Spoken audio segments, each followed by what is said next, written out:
Você já deve ter escutado a frase: para escrever bem é preciso ler bem. E foi por causa do gosto pela leitura, incentivado pelos pais desde a infância, que uma santacruzense de 16 anos lançou recentemente um livro de terror, suspense e fantasia. A repórter Nayara Silveira foi conversar com a Eduarda Brinkmann, autora do livro Contos Enigmáticos. Veja como foi. Olá, nós estamos aqui na casa da Eduarda, que apesar de ter só 16 anos, já lançou um livro. Muito obrigada pela tua presença, seja bem-vinda ao Unisque Notícias. O que te levou a escrever? O que me levou a escrever é que desde criança eu sempre gostei muito de literatura. Lá pela sexta série, quinta série, eu comecei a me interessar porque eu comprei meu primeiro livro, que era de romance. Comecei a gostar muito da leitura porque eu vi que a gente viajava, né?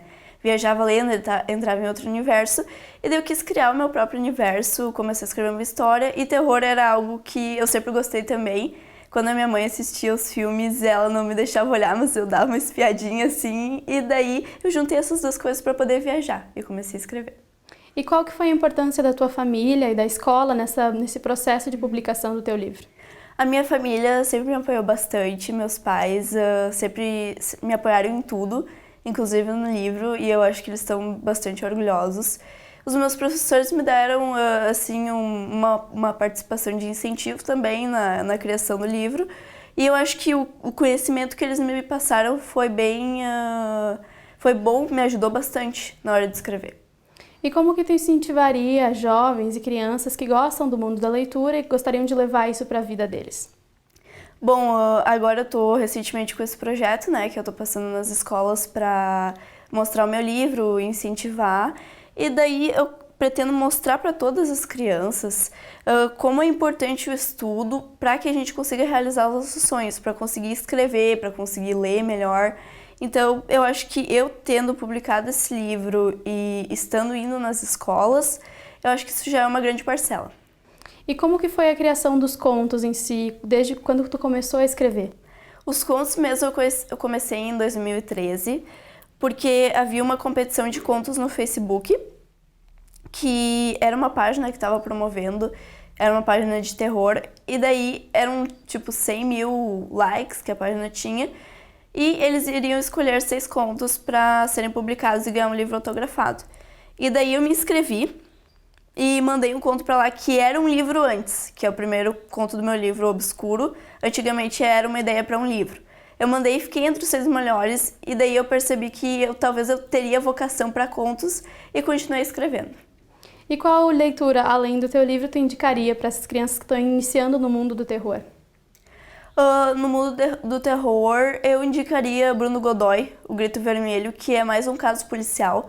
Eu acho que ele é bem bacana para a criança que está começando a ler, porque ele tem detalhes, mas são bem claros. Não é nada que necessite raciocínio, então eu acho que isso seria bem bacana. Muito obrigada pela tua participação. Nayara Beatriz Silveira, para o Unisque Notícias.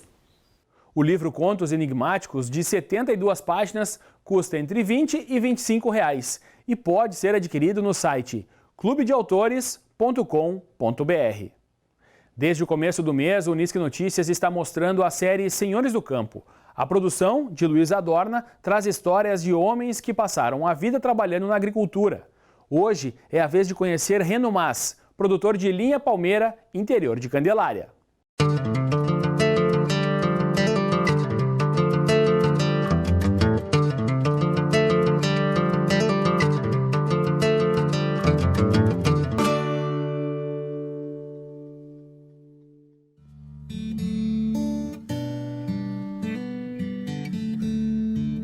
Desde quando se conhece por gente, ele se vê na agricultura.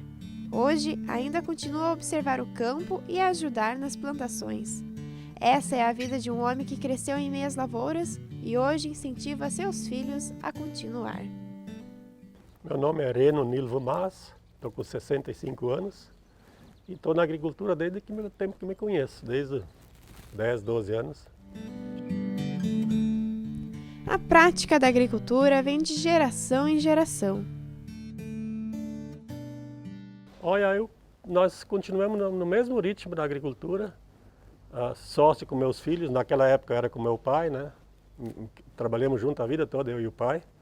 Depois que meus filhos ficaram grandes, aí o pai saiu fora e eu fiquei trabalhando junto com meus 2 filhos, né? E plantamos arroz, soja, milho, pouco de gado. É a mesma atividade sempre ainda, né? Fomos sócios desde que os guri ficaram maiores, a gente casaram, né? A gente se associou e é uma família unida. A gente sempre trabalhou junto, sabe? Sempre trabalhou para o mesmo monte, sabe? É uma coisa que poucos fazem, né? Mas eu aprendi com meu pai, passei para meus filhos, e meus filhos agora parece que estão passando para os filhos deles de novo, né? Para ficar aquela coisa, sabe, familiar mesmo.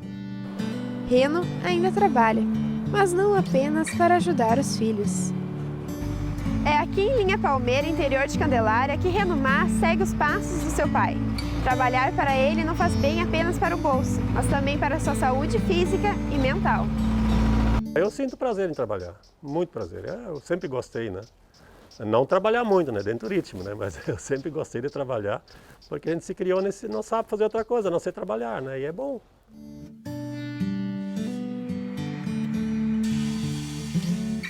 O prazer de estar no campo é tanto que ele brinca. Não trocaria o meio rural por nenhum luxo da cidade. Pode ser que eu estou um pouco errado, né? Mas eu tenho uma irmã só, né? Minha irmã mora na cidade, né? Há anos ela mora na cidade, né? E eu seguido vou passear na casa dela, né? Aí eu sempre digo para ela, me desse tudo que tu tem aqui na cidade, de graça, eu agradecia e não vinha para a cidade. Porque o interior é uma liberdade, né? A gente vive aqui, claro, em mais dificuldades e tudo, né? Mas é uma liberdade, não tem comparação. O próprio ar, né? É uma coisa fora de sério. Né? Olha, pra gente que nasceu na agricultura, nasceu no campo, a gente tem um monte de vantagem que tem aquela liberdade, né? Planta o que quer, trabalha a hora que quer, não tem aquele negócio de horário, né? Também trabalha muito em dias feriados e domingos, né? Mas a vantagem é bastante interessante para a gente que vive na agricultura. Tem várias opções, né? O dia de Reno começa cedo, mas ele não se sente na obrigação de fazer as atividades. Bem diversificada, né? Eu levanto de manhã, faço o meu café, né? Eu levanto, venho para a lavoura, acompanho o serviço.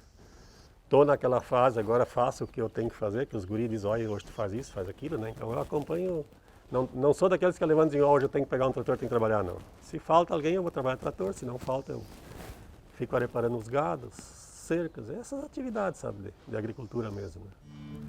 Mesmo fazendo seus próprios horários, ele planeja tudo um dia antes. Esse é o grande fundamento da agricultura, né? É não deitar e dormir e levantar, pensar o que vai fazer. Não, ele tem que deitar sabendo o que ele vai fazer amanhã cedo, né? Essa é a atividade da agricultura. E a agricultura melhorou muito para nós desde que tem o clima que eles fornecem uma semana antes, né? Isso é uma coisa muito interessante da agricultura, que tu já prepara teu serviço, tem uma atividade para fazer aí que depende de tempo bom, tu aproveita e faz ela logo, né? Porque amanhã depois pode chover, né? Então essa é a parte que melhorou muito para a agricultura, essa tecnologia. Né? Com um olhar atento, ele observa a situação atual, em que cada vez mais há o abandono do campo pelos jovens. Esperançoso, ele acredita em um futuro mais próspero. E vai começar a ser valorizada a agricultura, que muitos jovens vão pensar 2 vezes antes de ir embora, porque na cidade também não cabe todo mundo, né? A agricultura, ela acredito que ela tem bastante futuro para frente, né?